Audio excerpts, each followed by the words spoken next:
Madam ನಾನು ಮೊದಲು ಸಮಸ್ಯೆಗಳನ್ನ ಹೇಳ್ಬಿಡ್ತೀನಿ ಮೇಡಮ್.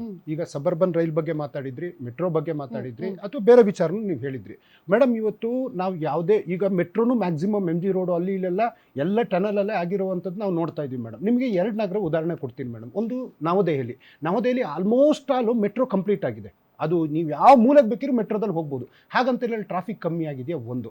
ಇನ್ನು ಮುಂಬೈ ನಗರಕ್ಕೆ ಬರೋಣ ಮೇಡಮ್. ಅಲ್ಲಿ ಲೋಕಲ್ ಟ್ರೈನು ಅಷ್ಟು ಇದೆ, ಆದರೂ ಸಮೇತ ಮುಂಬೈ ನಗರದಲ್ಲಿ ಟ್ರಾಫಿಕ್ ಇವತ್ತಿನ ತನಕ ಕಮ್ಮಿ ಆಗಿಲ್ಲ. ಅಂದ್ರೆ ಅವರು ಕೊರಿಬೇಕನ್ನಿ ಸುರಂಗ. ಅಲ್ಲ ಮುಂಬೈ ಮಾಡಿದಾರಲ್ಲ, ಅಲ್ಲ ಸುರಂಗ ಕೊರಿದ್ರೆ ಟ್ರಾಫಿಕ್ ಕ್ಲಿಯರ್ ಆಗುತ್ತೆ ಮೇಡಮ್. ಇದೊಂದು ಪರ್ಯಾಯ ವ್ಯವಸ್ಥೆ ಅಂತ ಹೇಳ್ತಾರೆ. ಇನ್ನೊಂದು ಈಗ ನೀವು ಸಬರ್ಬನ್ ತರಲೇ ಇಲ್ಲ ಮೇಡಮ್, ಒಂದು ನಿಮಿಷ. ಸಬರ್ಬನ್ ತರಲೇ ಇಲ್ಲ. ಪರ್ಯಾಯ ಮಾರ್ಗಗಳು ಸರ್, ಇವಾಗ ನೀವು ಹೇಳಿದ ಐ ಡು ಅಗ್ರಿ. ಈಗ ದೆಹಲಿಯಲ್ಲಿ ಎಲ್ಲಾ ಕಡೆಗೂ ಕೂಡ ಮೆಟ್ರೋ ಇದ್ರು ಕೂಡ ಅಲ್ಲಿರುವಂತ ಟ್ರಾಫಿಕ್ ಸಮಸ್ಯೆನ ನಾವು ಕಡಿಮೆ ಮಾಡಕ್ಕಾಗಿಲ್ಲ ಅಂತ.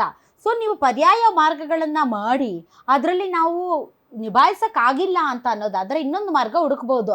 ನೀವು ಪರ್ಯಾಯ ಮಾರ್ಗಗಳನ್ನ ಕಂಪ್ಲೀಟ್ ಆಗಿ ಅದಕ್ಕೆ ಒತ್ತು ಕೊಡದೆ, ಅದಕ್ಕೆ ಯಾವುದೇ ರೀತಿಯಾದಂಥ ತಾರ್ಕಿಕವಾಗಿ ಅದಕ್ಕೆ ಪುಷ್ಟಿ ಕೊಡದೆ, ಸುಮ್ಮನೆ ನಾವು ಏನೂ ಆಗಿಲ್ಲ ಅಂತ ಬಾಯಿ ಮಾತಲ್ಲಿ ಹೇಳಿದ್ರೆ ಜನ ಕೇಳಲ್ಲ ಸರ್.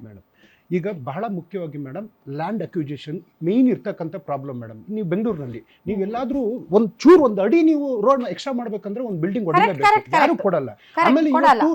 ಆಮೇಲೆ ರೇಟ್ ಇವತ್ತು ಬೆಂಗಳೂರಿಗೆ ಕೊಡುಗೆ ಯಾರ್ದಾರು ಇತ್ತು ಅಂದ್ರೆ ಅದು ರೈತರದು ಮೇಡಮ್. ಬೆಂಗಳೂರಲ್ಲಿ ಬಿತ್ತಾ ಇದ್ರು. ಇವತ್ತು ಅವ್ರು ಕೊಟ್ಟಿರ್ತಕ್ಕಂಥ ಜಮೀನುಗಳಲ್ಲಿ ಬಿಲ್ಡಿಂಗ್ ಗಳಾಗಿದ್ದಾವೆ, ಟೆರಸ್ಗಳಾಗಿದ್ದಾವೆ, ಮೇಲ್ಸೇತುವೆಗಳಾಗಿದ್ದಾವೆ, ಸುರಂಗ ಆಗಿ ಇನ್ನೇನು ಎಲ್ಲದು ರೈತರ ಒಂದು ಕೊಡುಗೆ ಕಾಣಿಕೆಯನ್ನು ನಾವು ಮರಿಬಾರ್ದು.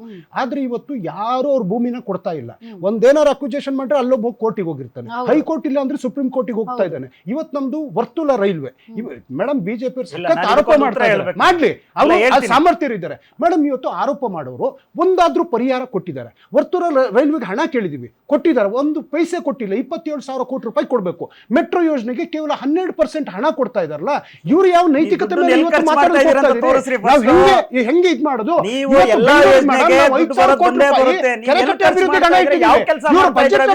ಕೋಟಿ ಘೋಷಣೆ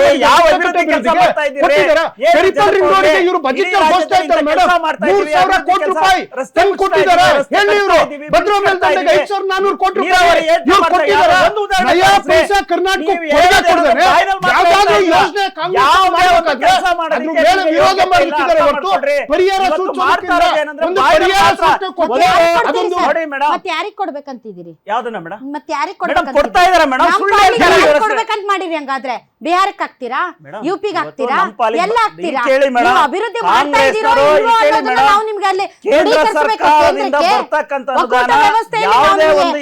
ಒಕ್ಕೂಟ ವ್ಯವಸ್ಥೆಯಲ್ಲಿ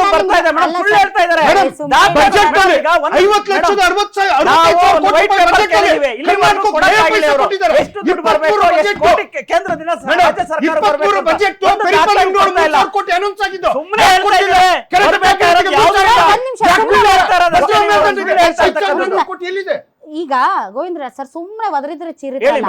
ಅವರು ಪಾಯಿಂಟ್ ಟು ಪಾಯಿಂಟ್ ಕೇಳ್ತಾ ಇದ್ದಾರೆ. ತುಂಬಾ ದಪ್ಪ ಇದ್ದೀರಾ, ಅದರಲ್ಲೂ ಯಾವುದೇ ಸೈಡ್ ಎಫೆಕ್ಟ್ ಇಂದ ಸಣ್ಣ ಆಗ್ಬೇಕಾ?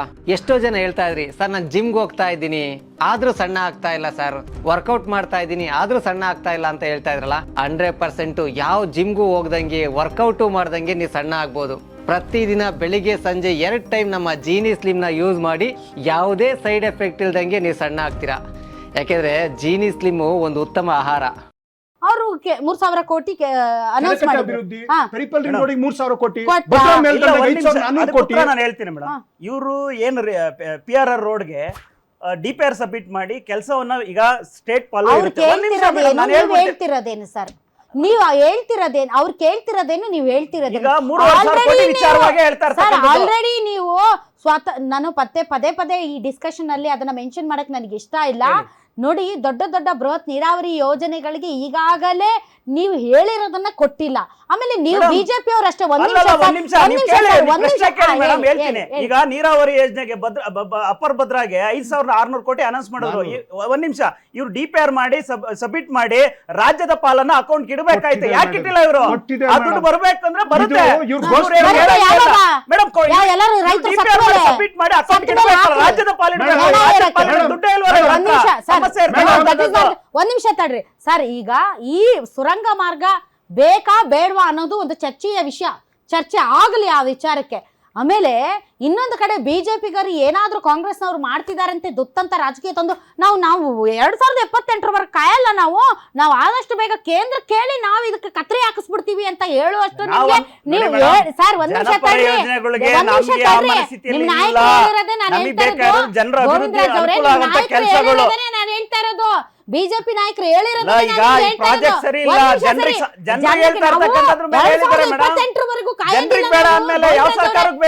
ಫಿನಿಶ್ 2028ಕ್ಕೆ ನಾವು ಕಾಯೋದಿಲ್ಲ. ನಾವು ಅದಕ್ಕಿಂತ ಮುಂಚೆನೆ ಕೇಂದ್ರದ ಇಂಟರ್ಫಿಯರೆನ್ಸ್ ಅಲ್ಲಿ ನಾವು ಅದಕ್ಕೆ ಕತ್ರಿ ಹಾಕ್ಬಿಡ್ತೀವಿ ಅನ್ನೋಷ್ಟು ಅರ್ಜೆನ್ಸಿ ನಿಮ್ಗೆ ಇದೆಯಲ್ಲ. ಅದೇ ಕೇಂದ್ರದಿಂದ ಬರ್ಬೇಕಾದಂತಹ ಅನುದಾನಗಳ ಬಗ್ಗೆ, ಕೇಂದ್ರದಿಂದ ಬರಬೇಕಾಗಿರುವಂತಹ ರಾಜ್ಯದ ಪಾಲಿನ ಬಗ್ಗೆ ಮಾತನಾಡೋ ಶಕ್ತಿ ಸಾಮರ್ಥ್ಯ ನಿಮ್ಗಿಲ್ಲ.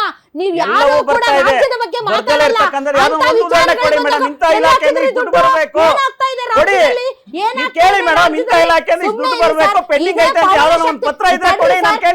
ಪವನ ಶಕ್ತಿಯ ಬಗ್ಗೆ ಹೇಳೋದ್ರಿಂದ ಪರಿಹಾರ ಸಿಗೋದಿಲ್ಲ.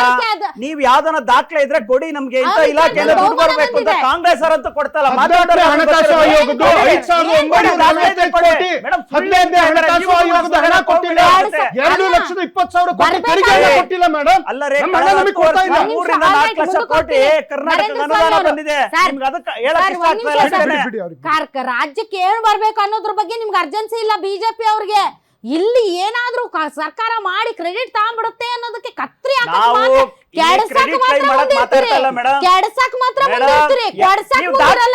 ಇಂತ ಇಲಾಖೆಯಿಂದ ಇಷ್ಟು ದುಡ್ಡು ಬರ್ಬೇಕು ಅಂತ ನೀವ್ ಕೇಳ್ತಾ ಇದೀಲ್ಲ. ಹೇಳಿ ನೀವೇನಾಗಾರ